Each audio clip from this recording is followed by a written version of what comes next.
Assalamualaikum warahmatullahi wabarakatuh. Anak-anakku kelas 10 akuntansi.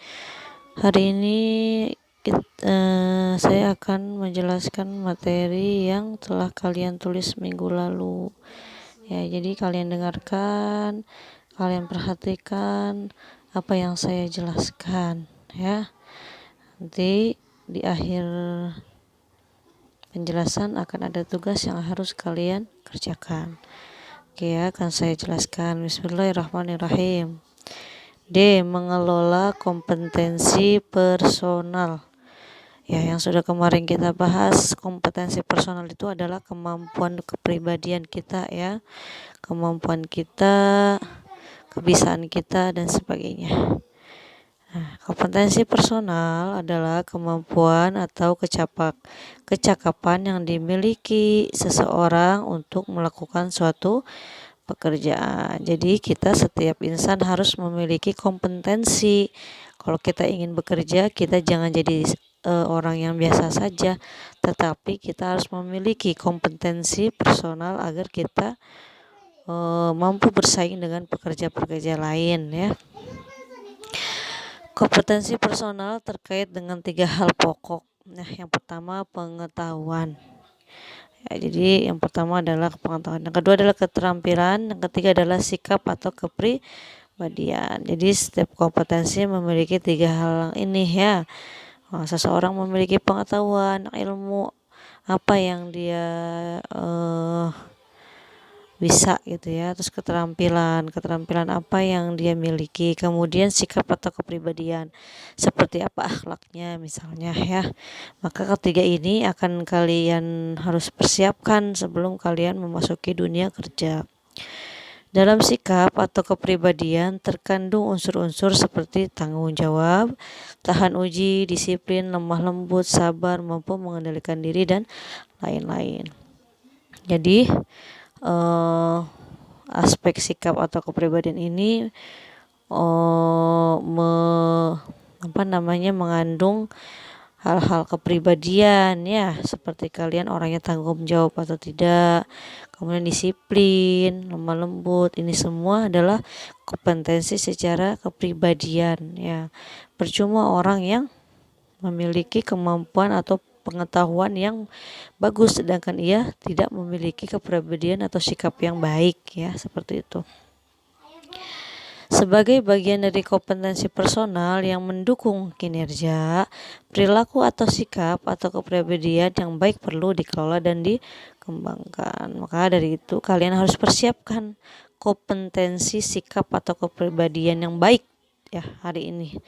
Ya, saat ini sejak dini agar kalian bisa diterima di perusahaan, karena memiliki pengetahuan saja tidak cukup kalau kepribadian kita tidak termasuk kriteria dalam perusahaan.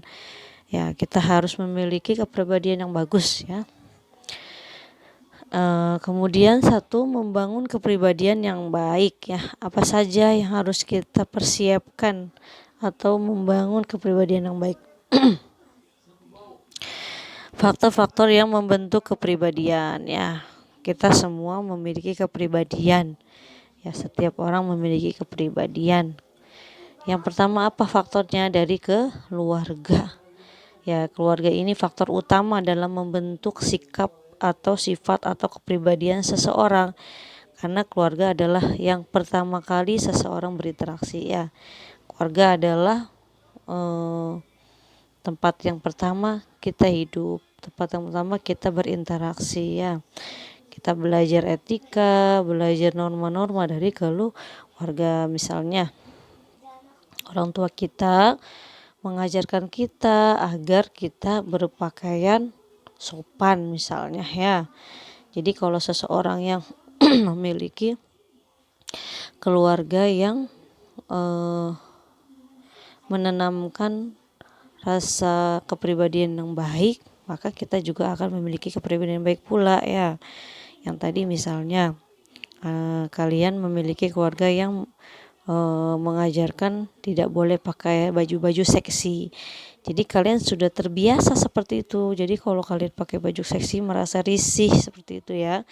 Jadi nanti kalau kerja Misalnya kalian kerja, kemudian kalian dites interview dan mengenakan pakaian yang seksi, mungkin saja kalian tidak diterima karena tidak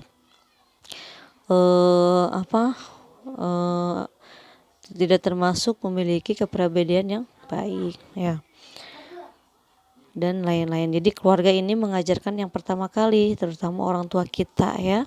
Misalnya orang tua kita mengajarkan agar sopan dengan yang lebih tua, tidak membentak dan sebagainya. Maka kepribadian itu akan terus-menerus ada dalam diri kita sehingga akan terbawa dalam pekerjaan. Misalnya kita akan menghormati atasan kita. Nah, itulah yang dimaksud dengan kompetensi personal secara kepribadian, ya. Nah, faktor yang kedua apa dalam membentuk kepribadian? Adalah faktor biologis. Faktor ini berperan penting dalam membentuk otot. Jadi kalau faktor biologis ini lebih kepada fisik, ya, bentuk badan, rangka, kemudian tinggi dan pendeknya seseorang, kemudian warna kulit, terus juga kemampuan nalar otaknya misalnya, ya, terus dan sebagainya, ya. Jadi faktor biologis ini lebih kepada fisik. Misalnya kalian memiliki orang tua yang berkulit putih, maka secara tidak langsung juga, secara otomatis juga kalian juga memiliki kulit yang putih. Nah, dalam kompetensi personal mungkin saja kalian termasuk kriteria dalam pekerjaan misalnya, ya, atau kalian adalah seseorang yang kemampuan atau kecerdasannya tinggi karena diturunkan oleh orang tua kita, ya. Tidak menutup kemungkinan orang tua yang pintar juga akan menurunkan kepintaran juga kepada anaknya, ya, gitu. Jadi kita harus menjadi orang tua yang pintar agar nanti keturunan kita juga akan pintar. Yang ketiga, faktor budaya, yaitu kumpulan nilai, konsep, pengetahuan, dan kebiasaan manusia yang dianut masyarakat bisa mempengaruhi kepribadian seseorang. Faktor budaya kita, ya, kalau kita hidup di budaya A misalnya, maka kita akan terbiasa dengan sikap atau kepribadian itu. Misalnya dalam kita nih orang yang berada di lingkungan desa atau perkampungan. Jadi kebiasaan manusia di desa kita, seorang perempuan tidak boleh keluar malam sendirian misalnya, ya. Nah, budaya kita sudah menganut itu. Jika kita melanggar maka sudah dicap dengan memiliki kepribadian yang jelek, gitu, ya. Jadi faktor budaya kita mengajarkan apa, maka secara tidak langsung juga kita akan berperilaku seperti itu, gitu, ya. Jadi faktor budaya sangat mempengaruhi kepribadian kita. Kemudian yang keempat adalah faktor pendidikan. Ya, faktor pendidikan juga mempengaruhi kepribadian. Seseorang yang berpendidikan tinggi bisa saja dia bertutur kata yang sopan atau dia memiliki pemikiran yang lebih luas dan sebagainya, ya. Jadi faktor pendidikan sangat penting. Seseorang yang berpendidikan rendah, ya, sangat berbeda memiliki pandangan yang berbeda terhadap seseorang yang memiliki pendidikan yang tinggi. Yang kelima adalah faktor sosial dan lingkungan. Faktor sosial dan lingkungan ini adalah status sosial seseorang dan lingkungan pergaulan berpengaruh besar terhadap pembentukan kepribadian seseorang. Ya, jadi di mana kita hidup seperti di budaya juga, ya, faktor sosial dan lingkungan juga sangat berpengaruh terhadap kepribadian kita. Kita berteman dengan orang yang rajin beribadah, insya Allah juga kita akan ketularan dengan rajin ibadahnya. Begitu pula sebaliknya, jika kita berteman dengan lingkungan yang tidak baik, lingkungan yang misalnya keluyuran dan tidak ibadah, maka kita juga akan mengikuti itu, gitu, ya. Jadi itulah faktor sosial dan lingkungan yang sangat berpengaruh terhadap kepribadian seseorang. Nah, inilah faktor-faktor yang membentuk kepribadian, ya. Kalian harus paham ada faktor keluarga, biologis, budaya, pendidikan, dan sosial lingkungan. Kelima ini sangat berpengaruh dalam membangun kepribadian. Kemudian tipe-tipe kepribadian di dunia kerja. Ya, ada beberapa tipe di dunia kerja ini ya. Tipe-tipe kepribadian seseorang, maka kalian harus tahu kalian itu tipe kepribadiannya seperti apa ya. Yang pertama tipe realistis. Nah, ini adalah tipe seperti ini cocok bekerja di bidang pemesinan atau mekanik. Mengapa? Karena orang yang realistis biasanya lebih menyukai hal-hal praktis, mekanis, dan realistis. Jadi kalau orang yang tipe realistis ini seseorang yang memang menyukai pekerjaan-pekerjaan yang langsung gitu ya, pekerjaan-pekerjaan yang praktis. Kemudian kalau dia orang yang tidak suka menggunakan otak, nah inilah dia realistis, jadi dia lebih menggunakan tenaga saja ya. Kemudian tipe investigatif. Tipe ini selalu tertarik pada gagasan ide. Nah, ini kalau orang seperti ini seorang yang pemikir ya, memikir, dia senang untuk berpikir. Ya, misalnya apa ya? Misalnya seorang dosen ya, memikir kan, seorang penulis. Nah, karena dia membutuhkan pemikiran yang matang ya, konsentrasi. Misalnya dia penelitian laboratorium ya, yang harus konsentrasi dalam pekerjaan. Kemudian yang ketiga tipe usahawan. Tipe ini senang memimpin dan mempengaruhi orang lain dan menghindari pekerjaan-pekerjaan yang membutuhkan observasi. Jadi tipe usahawan ini seseorang yang senang mempengaruhi orang lain ya. Dia ini biasanya pekerjaannya ngomong verbal ya. Jadi omongannya ini sangat mempengaruhi orang lain. Dia senang kalau dia tuh memimpin atau mempengaruhi orang. Misalnya marketing ya. Marketing ini kan kadang mempengaruhi orang lain supaya membeli barangnya. Ya, jadi dia menjual omongannya, menjual pembicaraannya agar seseorang terpengaruh dalam omongannya itu ya. Kemudian yang keempat tipe sosial. Tipe ini cenderung suka menolong orang dan menyukai kegiatan yang mengharuskannya berinteraksi dengan banyak orang. Nah, tipe sosial ini adalah orang yang berjiwa sosial tinggi. Mereka senang berinteraksi dengan orang. Tipe ini adalah seseorang yang suka bersosialisasi ya.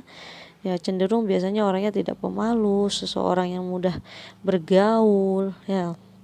Nah, ini biasanya misalnya apa? Dokter ya, guru ya, karena pekerjaannya adalah langsung berinteraksi dengan orang gitu ya. Kemudian wartawan misalnya. Nah, kalau orang yang tidak memiliki tipe yang pandai bergaul atau tidak pandai berbicara, jangan memiliki profesi-profesi seperti sosial ya, seperti guru kan harus bisa berbicara, harus bisa berinteraksi dengan orang lain. Demikian juga dokter misalnya ya, dokter misalnya harus memiliki daya bergaul dengan yang baik gitu ya, agar bisa menjelaskan kepada pasien. Yang kelima adalah tipe artistik. Nah, ini adalah seseorang yang berjiwa seni tinggi. Ya, jiwa seninya tinggi dia karena dia suka mengekspresikan diri, mengekspresikan emosi gitu ya. Tapi tidak semua orang bisa ya. Karena misalnya artis acting itu sulit bagi orang yang tidak berjiwa seni ya. Acting, model, penyanyi, musisi dan sebagainya. Nah, ini mereka adalah tipe artistik. Kemudian ada 6 tipe konvensional. Tipe ini diisi oleh orang-orang dengan watak kepribadian yang teratur. Nah, tipe kepribadian ini adalah orang yang sangat teratur, orang yang sangat rapih ya. Makanya dari itu orang yang resik misalnya bajunya harus licin ya, pakai baju, kemudian tidak berantakan. Kemudian tulisannya, misal kalau nulis tulisannya harus rapi, tidak boleh ada yang salah gitu. Nah, ini adalah tipe konvensional, perfect dah ya, perfect gitu. Biasanya orang ini adalah pekerjaannya biasanya seperti administrasi ya, administrasi yang harus teratur ya, berkas-berkas ini harus ditaruh di sini. Kemudian juga sebagai teller ya, teller juga rapi, teratur, tidak boleh dia berantakan-berantakan gitu. Jadi tipe ini adalah orang yang sangat teratur. Oke anak-anak, sampai sini penjelasannya ya. Jadi kita telah membahas tentang kompetensi terutama dengan kepribadian. Tugasnya adalah kalian cari contoh-contoh tipe-tipe kepribadian di dunia kerja. Nah, 6 tipe kepribadian ini kalian cari contoh pekerjaannya ya. Jadi satu tipe ini contohnya satu saja yang tadi saya katakan atau saya jelaskan. Jangan menulis apa yang telah saya jelaskan. Kalian harus mencari contoh yang lain ya. Seperti saya bilang tadi, misalnya tipe sosial, contoh profesinya guru gitu ya. Nah, kalian jangan cari guru lagi, kalian harus cari yang lain gitu. Jadi saya ulangi, tugasnya adalah kalian mencari setiap tipe kepribadian ini contoh profesinya, contoh pekerjaan dari tiap tipe-tipe kepribadian ya, yang 6 ini ya. Oke, sampai sini ya anak-anak, semoga apa yang saya jelaskan mampu kalian cerna, kalian pahami ya. Dan selamat mengerjakan tugas ya. Terima kasih. Assalamualaikum warahmatullahi wabarakatuh.